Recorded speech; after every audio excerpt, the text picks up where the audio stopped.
Sanctuary. Alright guys, we are back and I am on the ride.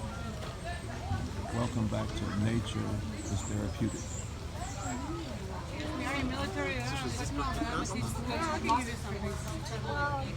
We are about to go We are about to go sightseeing. And I'll be hitting the trails later.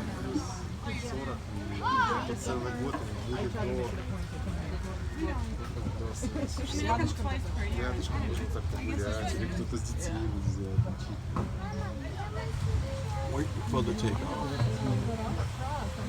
This is part 2 of the video. Alright, welcome to Flamingo Flamingo Gardens. Gardens. My name is Mike and I'll be taking you on your tram tour. Flamingo Gardens is now a botanical garden and wildlife sanctuary. As for a botanical garden, we have plants from all around the world. As for a wildlife sanctuary, we have sick and injured animals from our backyard. That happens to be the Florida Everglades.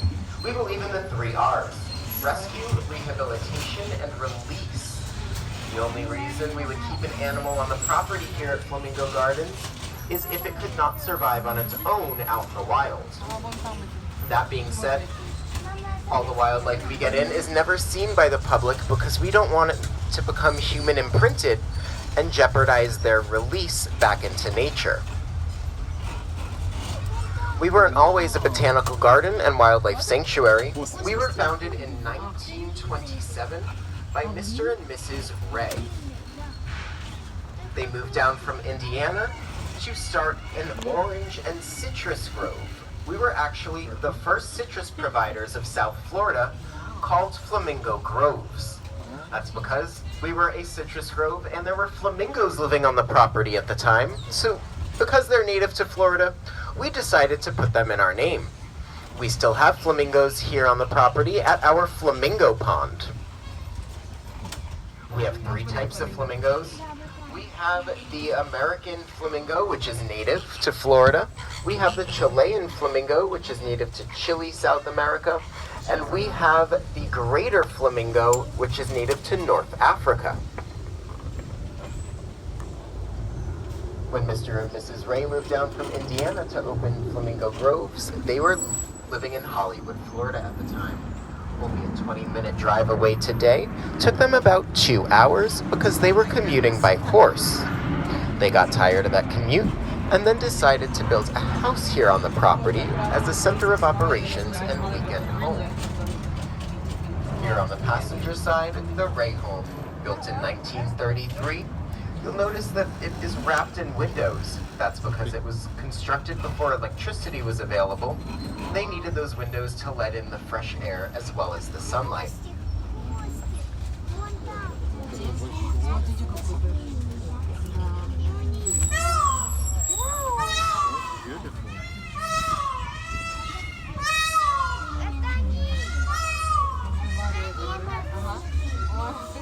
Looks like we're getting ready for a wedding here this afternoon.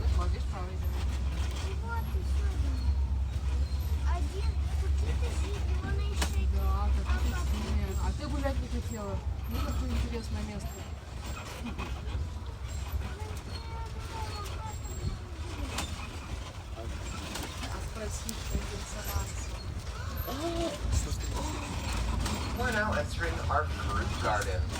The first fruit I'll talk about is on the passenger side. And that tree has a hole at the bottom of it. That is known as alligator pear.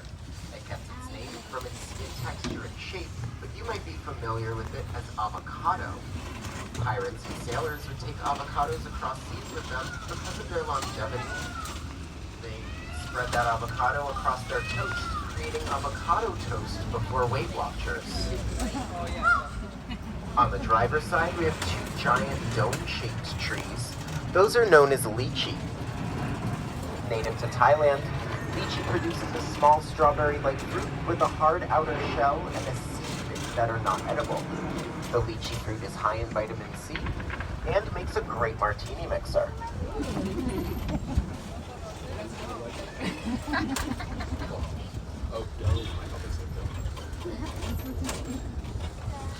Here are banana plants. That's right, bananas grow on plants, not on trees. They have stems made of pressed leaves, and there is no hard wood on a banana plant. Bananas take 1.5 to 2 years to ripen. They don't get lonely because they hang out in bunches. 5 is known as a hand, and 1 banana is called a finger. My favorite facts about bananas are that they are scientifically classified as berries. That's because they all flower from one ovary, or they all fruit from one ovary, and they come with their own carrying case. How appealing.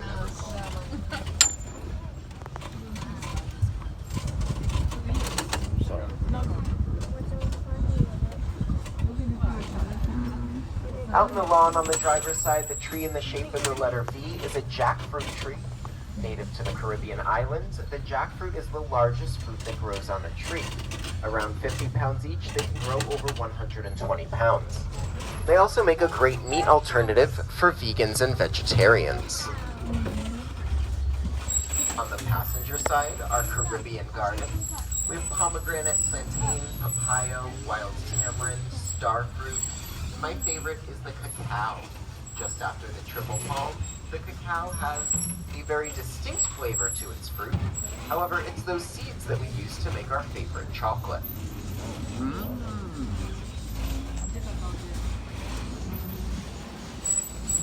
Here on the passenger side, we have lobster claw heliconia. This plant gets its name from the bract that holds the flower. That's because it looks like a boiled Maine lobster claw. But check out those leaves. They kind of look like banana leaves because they are cousins to the banana plant.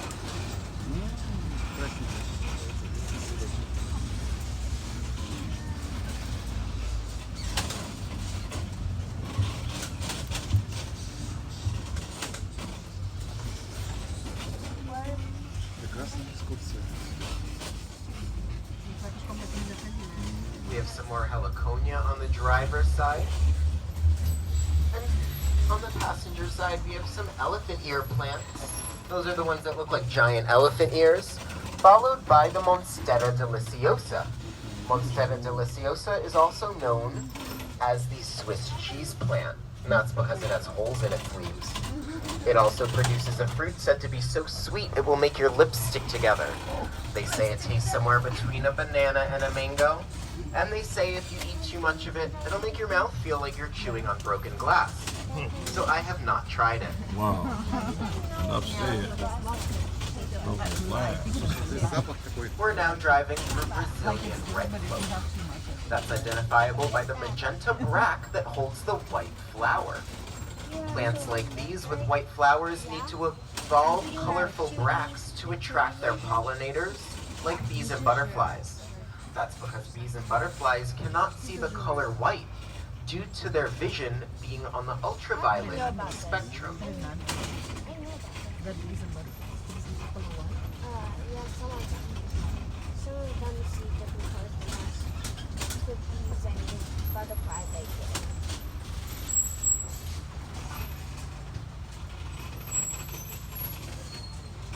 You might feel a slight elevation change, very slight, because we have a gaggle of geese blocking the road. These are Egyptian geese, and they are native to Egypt. They also get their name because it looks like they're wearing eyeliner, just like our Egyptian pharaohs That's would what wear. those are. I've heard so many different stories. As for this elevation I've heard change, that these are Egyptian. we are traveling along Been Tree told Island, different stories. also hardwood hammocks. Egyptian. The hammock we're driving onto at the request of Mrs. Jane Gray. She wanted this part to remain untouched. So all we've done is pave a tram trail so you could see what our Native Americans saw when they lived here. This is also what an old Florida forest would look like.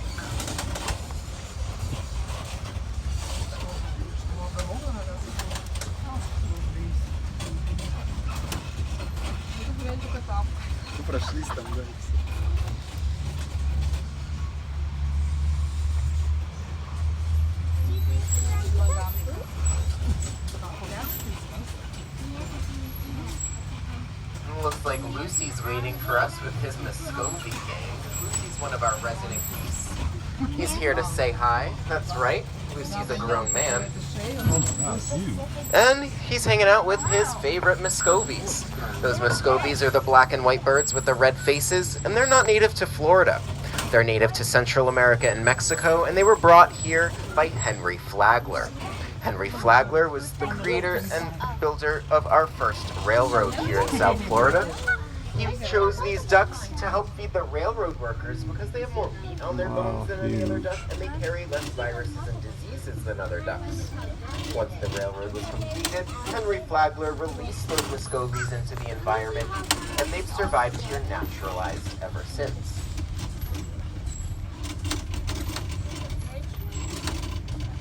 As for that single duck with the green head, that was a mallard duck. Looks like we have a turtle stretching out on one of our rocks. This place is huge. You can get a look at this little turtle over here. He's doing yoga.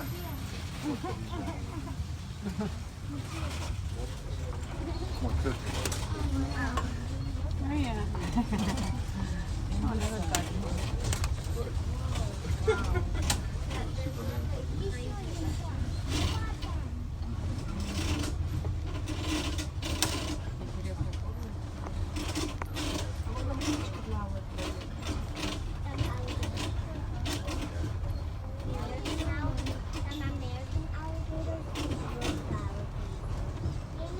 Looks like we have a gallinaw here, hiding on the water's edge. That is a little blackbird with a red face. Gallinaw is their scientific name. They're also known as common moorhen, or chicken of the Everglades, because they were one of the favorite foods of our Native Americans.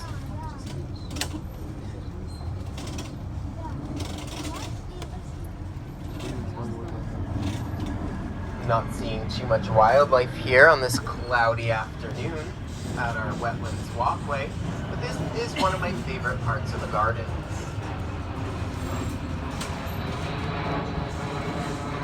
When the sun's shining back here, it filters beautifully through these bald cypress trees. These bald cypress trees are deciduous, as most plants are evergreen. In Florida, deciduous trees will lose their leaves, or in this case, their needles in the fall for the winter, growing them back in the spring for the summer. As for the stumps at the bottom of the tree, those are neat. I don't exactly know what they do, but they will be there to help them stabilize the light along the water's edge. That being said, all these plants are aquatic plants growing out of the My lake. favorite horses. Tried to walk through, we'd sink right down to the bottom. That. Not a great idea, and I don't recommend it. However, it is a very healthy sign of a healthy ecosystem for the wildlife living in and around this water source. And with the exception of our dock, this is what an old Florida wetland used to look like before colonization.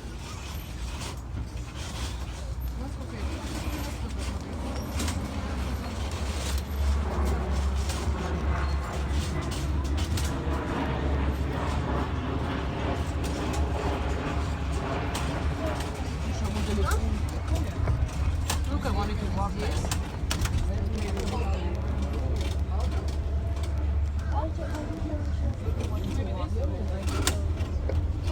As we used to be a citrus grove, we do not have much citrus here anymore due to a finger virus in the mid-80s.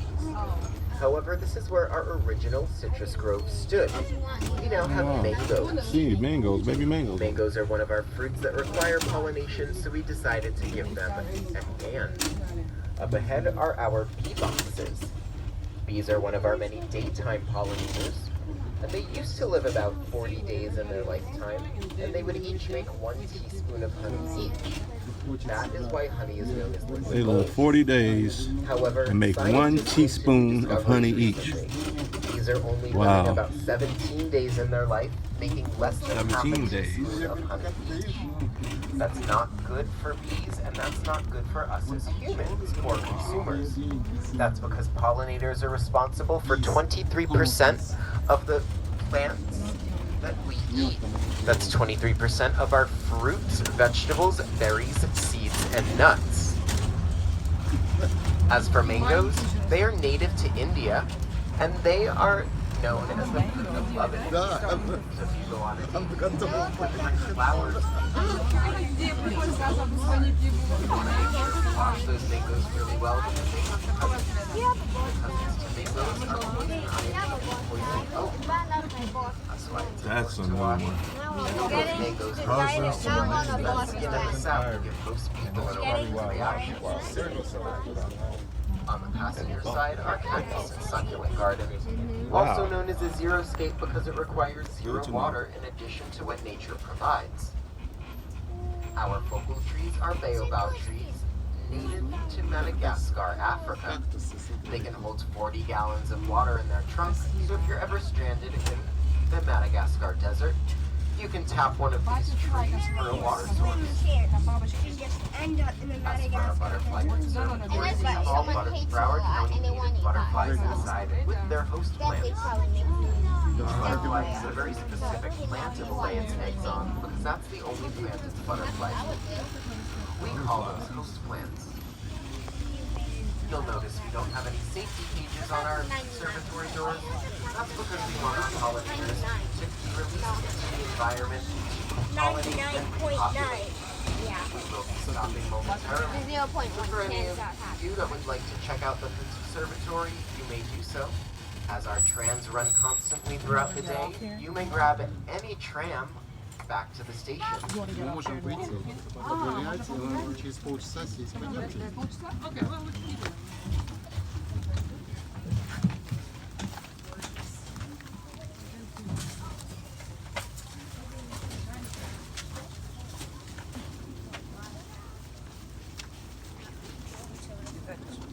He's not going to go into her.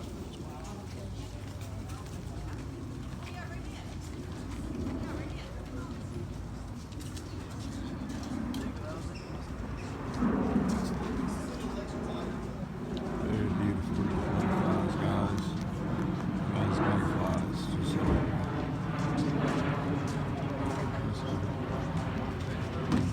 Alright, we will continue our tour. We are now entering our cycad garden.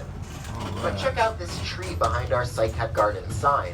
It has some beautiful beautiful pink flowers that are called men's shaving brush flowers. That's because they look like the shaving brush used to apply shaving cream. that is a beautiful This tree is blooming backwards. It is deciduous, so it has lost its leaves for the winter. However, it's growing its flowers first before it grows back its leaves. Beautiful. I think that's pretty impressive. As for these surrounding plants, these are cycads, and they are extant. That means they have not evolved or changed since the time of the dinosaurs. So we're looking at some plants that dinosaurs got to look at. In fact, these are what our herbivore and omnivore dinosaurs would eat for plants and vegetables. Here on the passenger side, we have a large cycad with a fruit hanging from it. That was a favorite of our herbivore dinosaurs, and you would need a really big mouth to get a bite out of that fruit.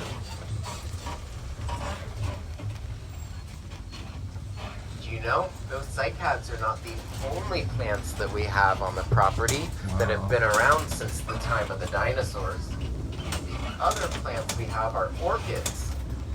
So the next time you guys look at orchids, remember we're looking at flowers that dinosaurs got to look at. Wow. Wow, look at that beautiful geese or whatever that is. In the water.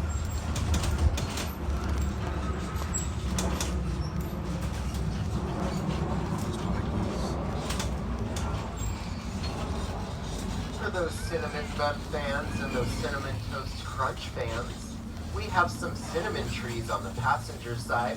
Cinnamon Those trees. groups Never of knew about trees that. on the water's edge are cinnamon trees, and cinnamon is the bark of the tree. So when you're eating cinnamon, you're eating the bark of these trees. Not the top layer of bark, but the second There's layer a cat of out bark here. is removed, dried, and ground up before adding to our favorite breakfast and desserts. Like swans were always kind of like a We're now coming around Mount Flamingo. Mount Flamingo is 27 feet above sea level and the second tallest peak in Broward County.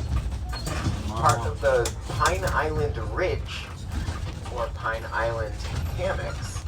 This is a chain of hardwood hammocks that goes from Dania Beach all the way to the middle of the Florida Everglades. We know our Native Americans lived on this hammock subscribe, because when share, we put in our folks. sprinklers, we dug up broken weapons, broken I'm showing you pottery, live and a footage. canoe that our Live. scientists said was about 3,000 years old. Here and now. On the passenger side, we have two star-shaped succulents known as agave. Oh, those are beautiful, huge.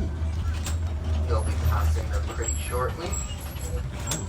That agave is a great honey alternative sweetener and the main ingredient to mezcal and tequila.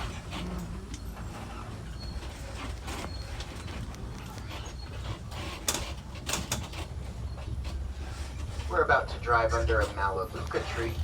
The Melaleuca tree is native to Australia and was brought in to help drain the Florida Everglades swamp. That's because it can absorb over 80 gallons of water a day. We now know the Florida Everglades is not a swamp. It's a slow-moving river that only moves around 50 feet a day.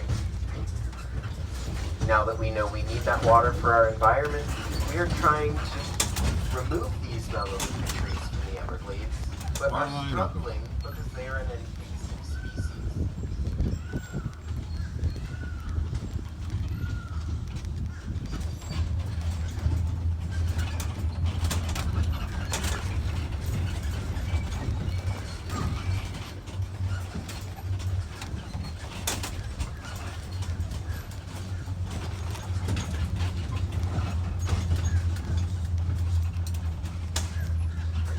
Back to the Ray Lawn. We do have the Ray Home set up as a museum just like it was in the 1930s.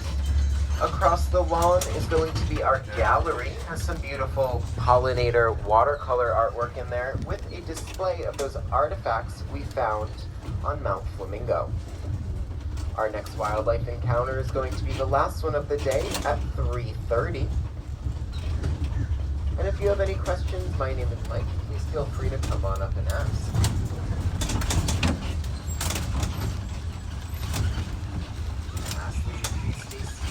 Our tram comes to a full stop. And I hope you enjoyed your tram tour. Enjoy the rest of your afternoon at Flamingo Gardens.